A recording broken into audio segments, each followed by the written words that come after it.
G'day guys, it's Mark here from North Oz, and in today's video I'm going to be explaining why I have a brand new Toyota Fortuner sitting in my driveway. I'm also going to be explaining why I don't have my 2023 Hilux Rogue sitting here. So it's going to be an interesting video, so stick around if you want to find out what's going on. So I want to get this out of the way early. No, I didn't run out and purchase a Fortuner. I wish I had the luxury of going out and buying all the vehicles in the Toyota lineup, but I am borrowing this one just until my Hilux is ready, because I did drop my Hilux back off to the dealership to have a couple of things done to it, and that's what I want to talk about in today's video. So in today's video I want to talk about the build plan for my Toyota Hilux. I've had quite a fair few people asking me, what are you going to do next to it? What's the plan? You know, what are you going to be using the new Hilux Rogue for? So that's the purpose of today's video. So I hope that I answered your first question of, did you already get rid of the Hilux? No, I haven't. I'm just borrowing this for now, and I will be doing also a review on this while I have it. Makes sense. So that's a video that's going to be coming out shortly. But for now, and for this video, and for the rest of this video,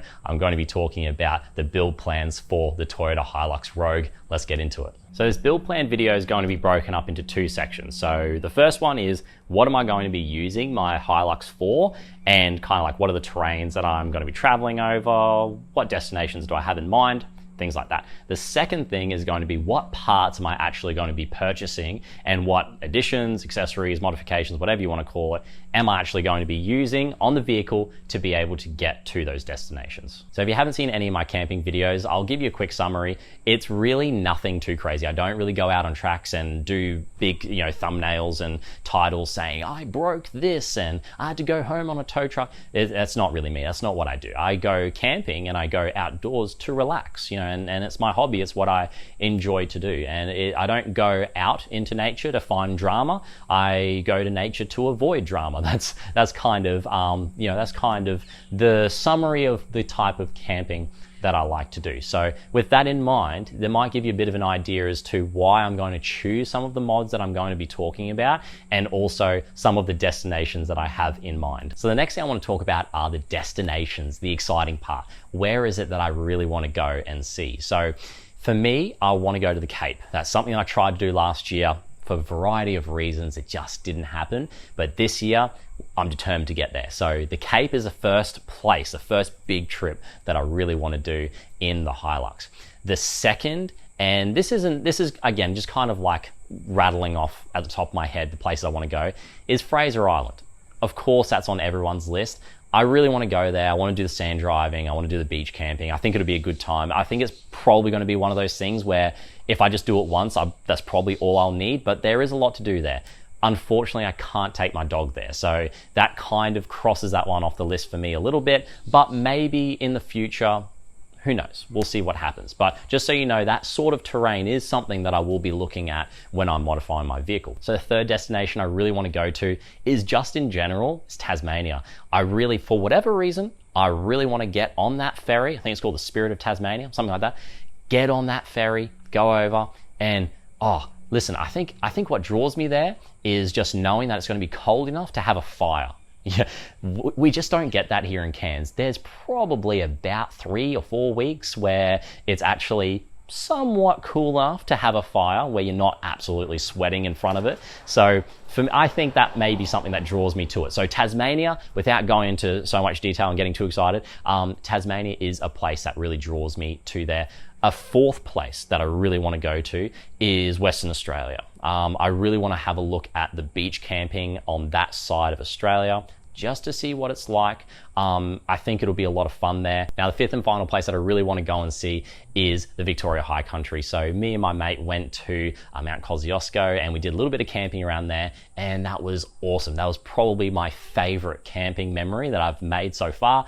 It was a lot of fun. Everything from the hikes that we did, saw joints and, basic camping and all that stuff. It was perfect. It had everything going on. The weather was freezing, but it was just, for me, it was my favorite camping memory, and I kind of want to recreate that, but maybe with a little less rain and a little less freezing my fingers. So for me, going back there would be incredible with a capable truck, spending a lot of time there, relaxing. I think it would be a lot of fun. So those are kind of my top 5 sort of places I want to go to.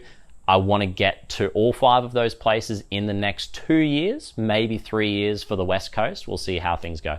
But just so you guys know, that's kind of the direction that we're heading. Now let's move on to the part that I'm sure is the draw card for this video, and it's what sort of modifications, accessories, parts am I going to be putting on my Hilux Rogue to be able to get to those destinations? I've broken the build process down into steps. So you'll see those as chapters along the bottom of your little timeline there on the video. So I want to start with step 1. Now, step 1 for me is storage. You can't go anywhere unless you have storage. So for me, I've been looking into what sort of storage systems you can have in utes. And honestly, the options they're limitless. There's just so much flexibility in a Hilux and in a ute shape, a ute body, that it's almost like you don't know where to start. But for me, I've narrowed it down to something that's very simple.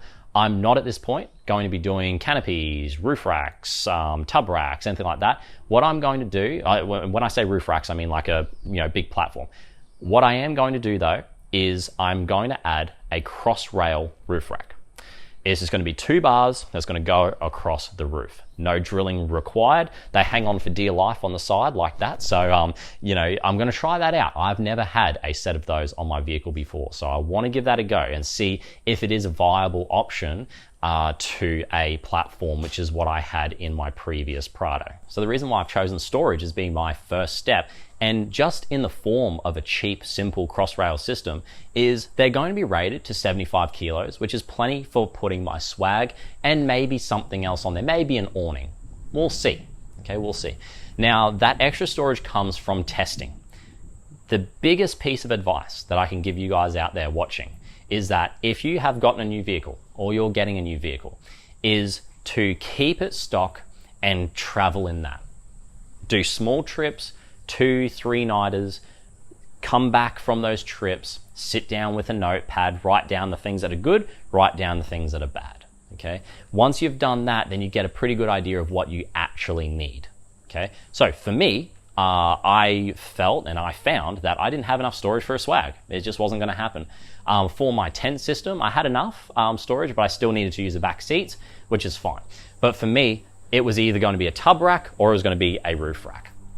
Now, I don't want a tub rack because I just the other day, in fact, carried 800 liters of mulch in the back of my Hilux. And then the very next day, I took it all out and put my fridge and all my camping stuff in there. So I wouldn't be able to do that if I had a tub rack over the top. Wouldn't be able to get in, drag all the mulch towards the back of the tray, stuff like that. So for me, tub rack isn't an option. So long story short, for the first step is I want to go with a roof rack. Okay, just a simple cross rail system. Not expensive, so good for me because I don't want to be spending much money on this.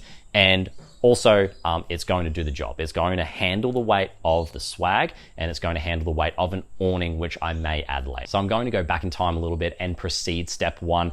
And it's not because, he's unorganized and he's out of order and he doesn't even know what he's talking about. No, it's not that. It's because I'm actually getting it done right now. So it slipped my memory because my Hilux right now is getting a dual battery system put in.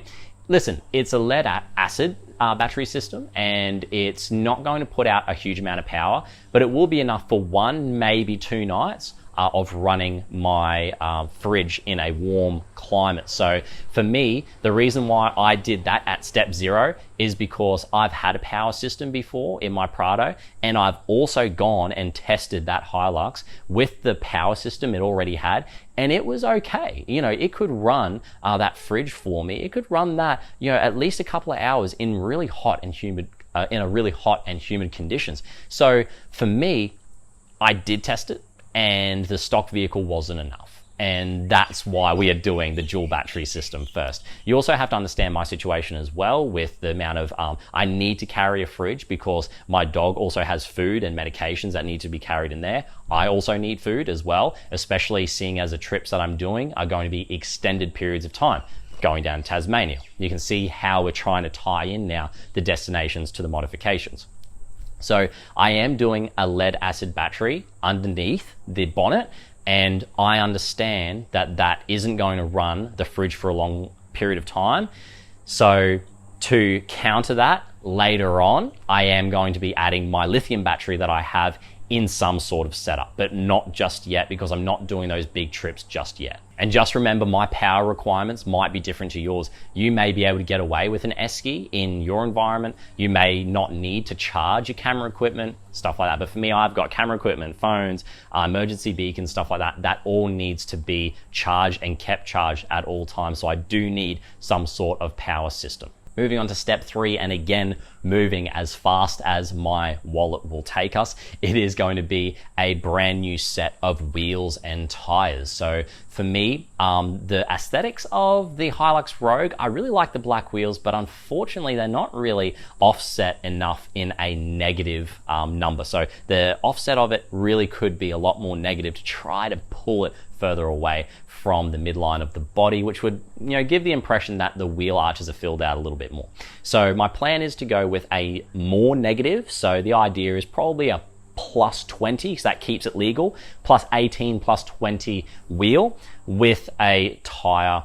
Listen, I'm not sure what sort of tire I want to go with yet. I'll put up on the screen the one that I did research, which is legal from my observations and from my research. So I'll put that up on the screen, but listen, an all-terrain tire I think is almost a must for what I'm going to be doing. I have done with highway terrain tires. I have done sand, some of Australia's toughest conditions I've done in a highway terrain tire, but that was on a Prado. And I think that with the way from my off-road review test, which you can see up here, from that test, I realized that an all-terrain tire on a loose surface is pretty much necessary, is pretty much a need, not really a want at that point. So for me, step 3 is going to have to be going wheels and tires. With those steps that I've mentioned so far, I am confident that I'll be able to get to all the places on my destinations list that I mentioned at the beginning.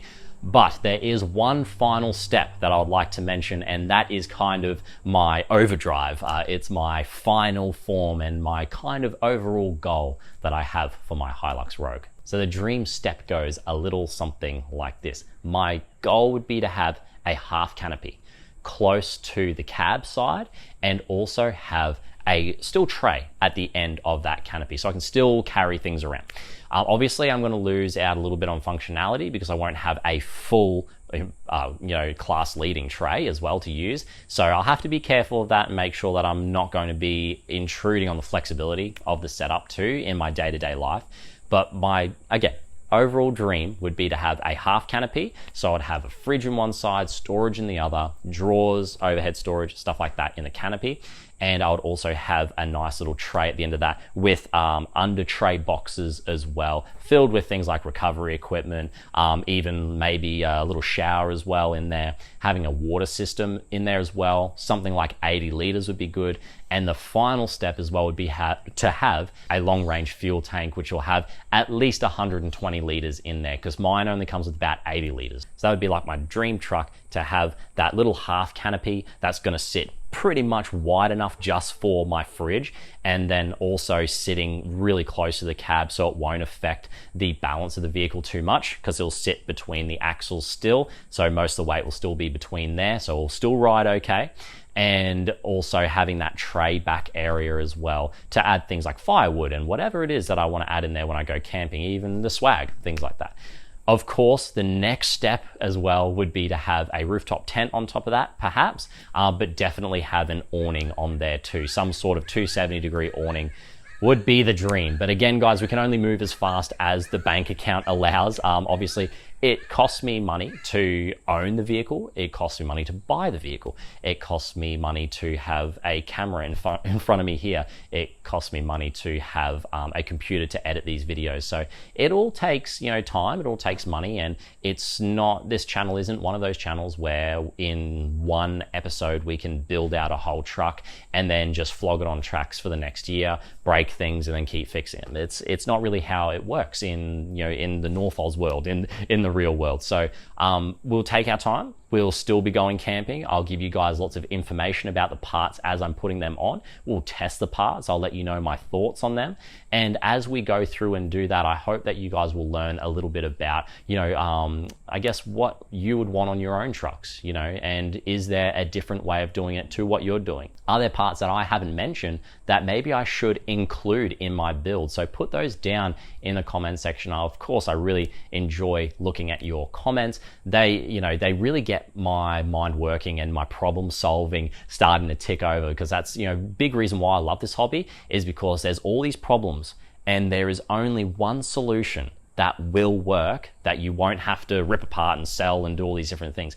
There is one solution out there that will work, and the tricky thing is finding it. So any suggestions you guys have, put them in the comment section. That will help me out. And if you've enjoyed today's video so far, liking the video as well will help other like-minded people see the video, so that would be great if you could do that too. So that just about wraps up today's video. I've explained why I have a Fortuner sitting here in the driveway. The whole time I've been saying, oh, I'm gonna do wheels and that, pointing to this car when it's not actually Hilux. So I don't know why I was doing that, but anyway, I have a car to point at least. But so far, the Fortuner is actually really good, in case you guys were wondering. I really like the Fortuner, but staying on track, I told you why I have a Fortuner in my driveway, and I've also given you a bit of a breakdown about what you can expect to see in the Hilux build. And of course, again, guys, if you have any suggestions, put them in the comments section.